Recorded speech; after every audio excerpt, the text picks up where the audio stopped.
Hi, this is Tutor Nick P, and this is Lesson 58. Today we're going to look at the difference between one's belongings and personal effects.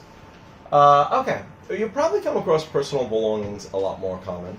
Or one's belongings. Someone's belongings. You could say it both ways, someone's belongings. If you want to emphasize more that it belongs to them, you could call it their personal belongings too. So someone's belongings, things that you own, whether on your body or anywhere else. That's what we mean by your belongings. So it's just things that you own, period.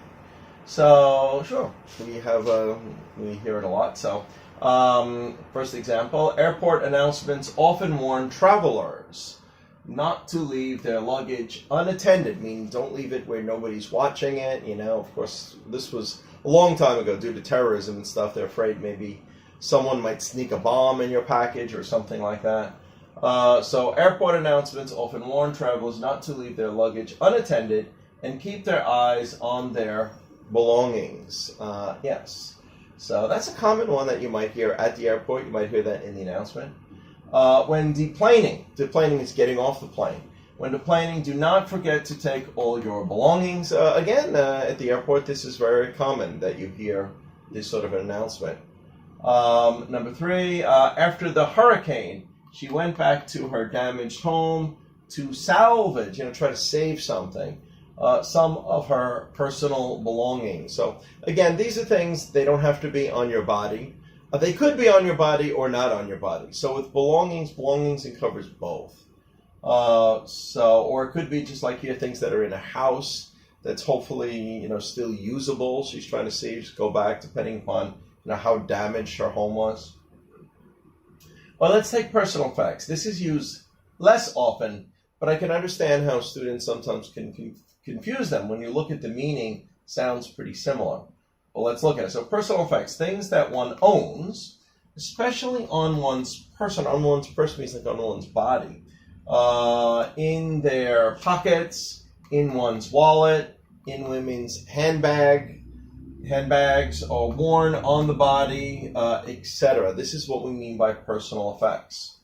Okay, so personal effects usually includes things like a watch, a wallet, any jewelry, no matter where it is on your body, whether it's rings or necklaces or earrings or even toe rings, anything like that.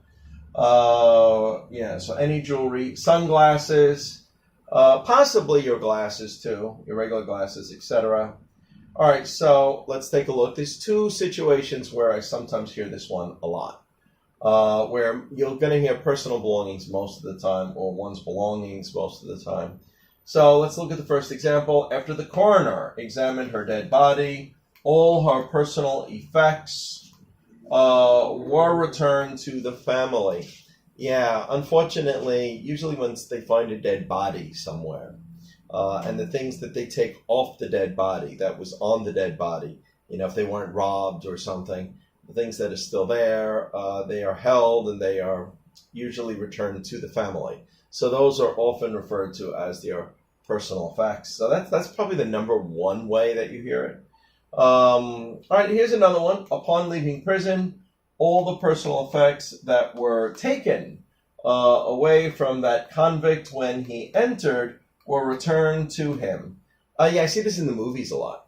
So you often see somebody's getting out of jail and they go to some window and they have a number, they look it up and they pull out some bag, and out of the bag, it was all the stuff they took from them when they were entering the prison. So they would probably take things like sunglasses. However, they may not take your prescription glasses because you still might need them in prison.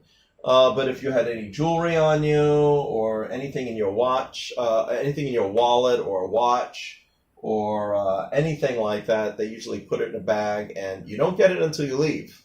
So, and that could be after many, many years. Sometimes it can sit in a bag for 10 years, 20 years. Hopefully it's still there. Hopefully it doesn't disappear in that room that they're supposed to be holding it for you. Okay, let's just take a look at the last one again. The personal effects on that dead soldier's body were returned to his family. Again, this is the one where unfortunately somebody dies. So that's the main way that we hear personal effects. Dead or in prison. Ones that's actually on your body, Mhm. Where your belongings could be anything. Could be things in your house, things that you own, things that are under your name. Those are your belongings. Okay, well, I hope that clarifies it. Thank you for your time. Bye bye.